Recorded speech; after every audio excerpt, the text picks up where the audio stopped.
Noong araw sa Philippine Chamber of Commerce, marami pupunta sa amin na investors, naghahanap ng mga parte, mga dalawa, tatlong beses sa isang linggo. Ngayon halos zero. Yung mga kausap namin na mag-i-invest, medyo hold pa sila. Ibinunyag mismo ng Philippine Chamber of Commerce and Industry at mga grupo ng mga employers sa bansa na zero o ni isang foreign investor ay wala nang pumasok sa Pilipinas dahil sa korupsyon na sobrang laganap sa Marcos administration. Ayon pa sa kanila, nawala na anya ang tiwala at kumpiyansa ng mamumuhunan kaya tuluyan na tayong naging kulelat hindi lamang sa Asia kundi sa buong mundo. Matatandaang hindi lamang bilyon-bilyon kundi trilyong peso ang nawala sa kaban ng bayan dahil sa korupsyon na mismong ang mastermind ay ang Malacanang at ang Kongreso, subalit hanggang ngayon ay ni isa wala pang napaparusahan at nakukulong. Napag-iiwanan tayo despite the effort of the government to attract investment. Sabi nga namin nung araw, noong mga 2023, yung sa Philippine Chamber of Commerce, marami pupunta sa amin na investors, naghahanap ng mga parte, mga dalawa, tatlong beses sa isang linggo. Ngayon halos zero. Yung mga kausap namin na mag-i-invest, medyo hold pa sila. So in short talaga medyo mabigat ang tingin nila sa atin ngayon. Hindi tayo naumpisahan dyan ito ng mga nung una. Ang issue lang sa atin ay yung mga red tapes na tapos yung mga policy changes. Ngayon, napasukan pa nung mga anomalies. Siyempre, yung tapos palawak pa yung investigation. Sabi nga namin, ang pinag-umpisahan dyan, yung budget ng 2025, na dapat yan, i-address sila, kung ano-ano pa tinitignan, pinalalawak pa siya. Pati yung mga investors abroad, di naniniwala, matatapos natin kagad yan. Sabi nga ni Confucius, if you chase two rabbits, most probably you will lose both of them. So, yun ang sinasabi namin.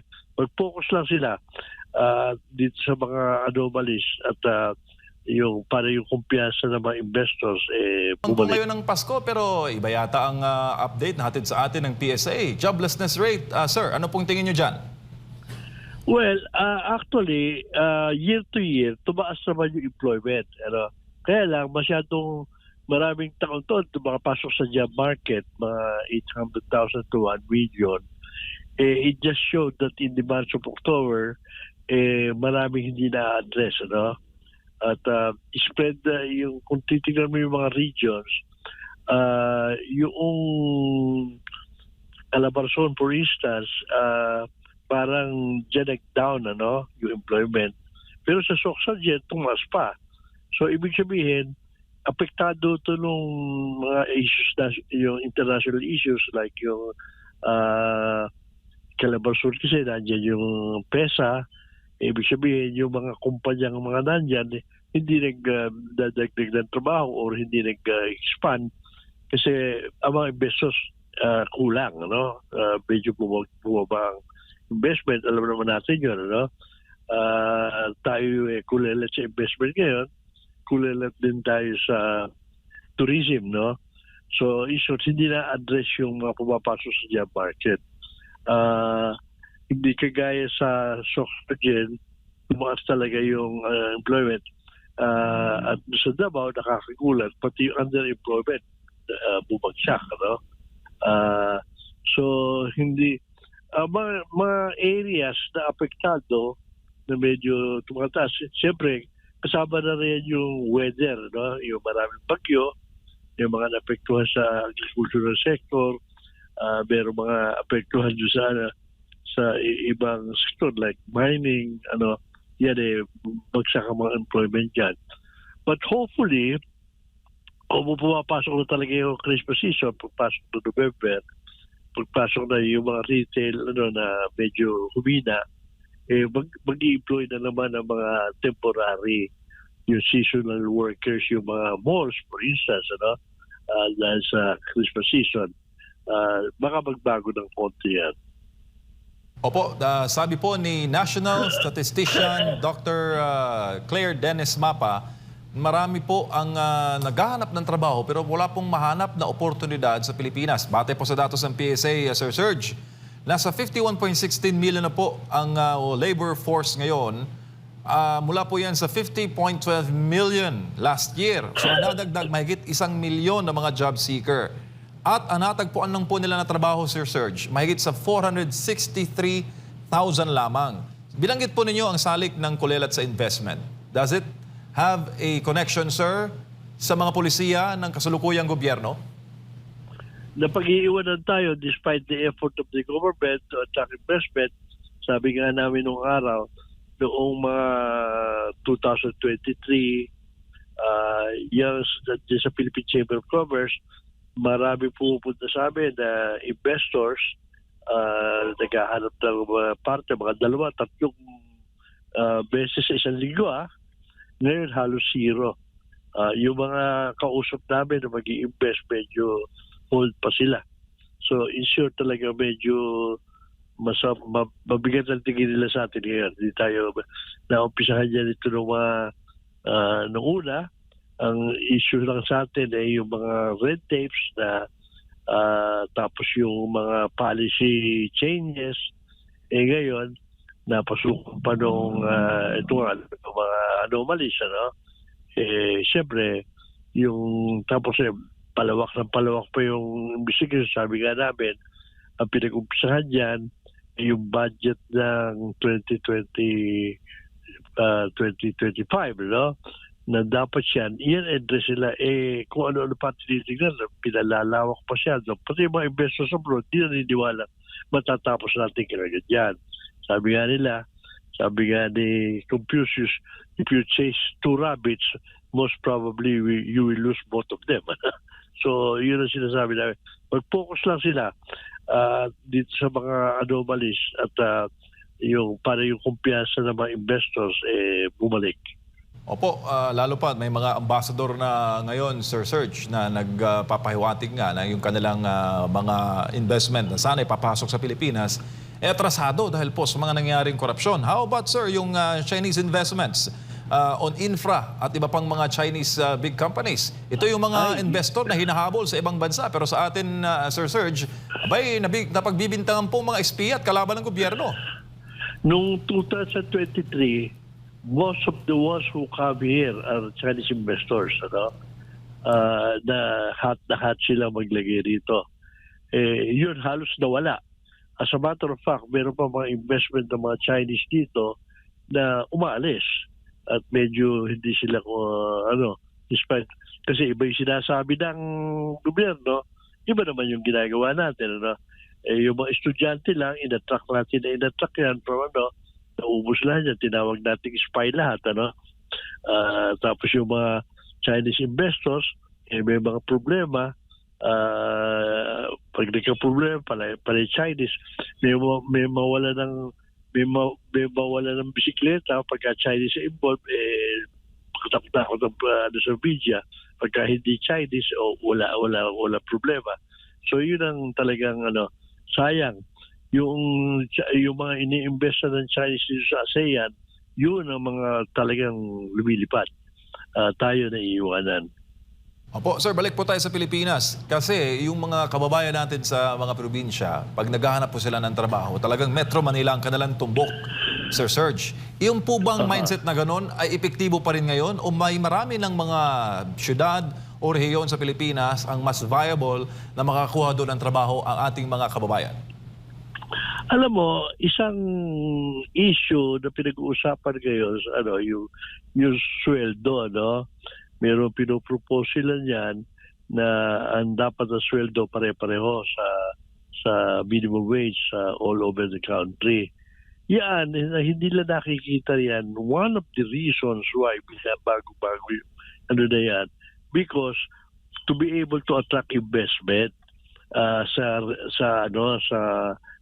outside of the urban areas, yan ang isang rason yan. Kasi kung ikaw mag-i-invest, siyempre mag-i-invest ka doon sa sa syudad na marami, nandun yung market mo, nandun yung ano mo. Pero kung wala ka advantage pumunta sa probinsya, dito nagpupuntahan. Siyempre, nandito yung trabaho. Dito naghahanap ng trabaho yung mga workers. Marami naman sa workers natin, bigyan mo ng trabaho sa probinsya, hindi aalis doon kahit mas mababa ang sweldo. Yun ang isang rason. Kaya nagpupuntahan dito, walang available na trabaho. Agriculture lang available mostly sa mga probinsya. Walang mga industry, walang manufacturing. Isa pa sa issue, sir, yung skills gap. Bilang nasa hanay po ng mga nagbibigay trabaho, anong nakikita nyo dito, sir, na solusyon? Talaga training ang kailangan dyan. Train tayo ng training. Wala namang available trabaho. At no? Tsaka yung mga mismatch, no? Iba yung mga pinapasok, mga educational system natin, iba yung focus, iba yung hinahanap na ano. Pero ngayon, mostly nag-uusap naman na ang employers tsaka yung mga workers tsaka ang gobyerno, ang DOLE, at inaano natin na ma-address yung ano. So matter of fact, every week now merong mga job fair sa mga malls na courtesy ng SM, for instance, pinagagamit nila yon. So iba-ibang area nagkakaroon ng mga job market para humanap trabaho. Yan yun yung jobs project na nagtutulungan ang mga employers at ang mga iba-ibang organisasyon. Sir, issue na po ba sa inyo yung artificial intelligence, AI, para po sa mga employer? Malaking issue yan. Ngayon, ang problema, parang masyad natin ina-emphasize, mabagal tayo . Dito mo naman yung jeepney lang natin, hindi natin mapalitan . Hanggang ngayon, yun pa rin yung ginagamit natin.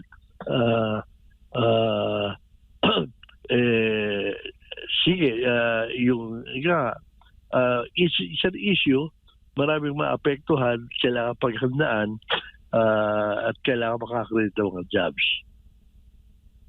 Yes, sir, magandang umaga, si Almar po ito. Sir, normal lang po ba yung biglaang pagdami ng mga Pilipino na walang trabaho po ngayong taon? Well, hindi normal yun dahil every year pumapasok sa job market natin. Siyempre na sa parking. Pumupunta sa job market natin, mga 800 to 1 million. Tumataas naman yung employment kasi hindi na-absorb lahat. Dahil hindi kagaya sa mga karating bayan natin, tuloy-tuloy ang naiiwanan tayo.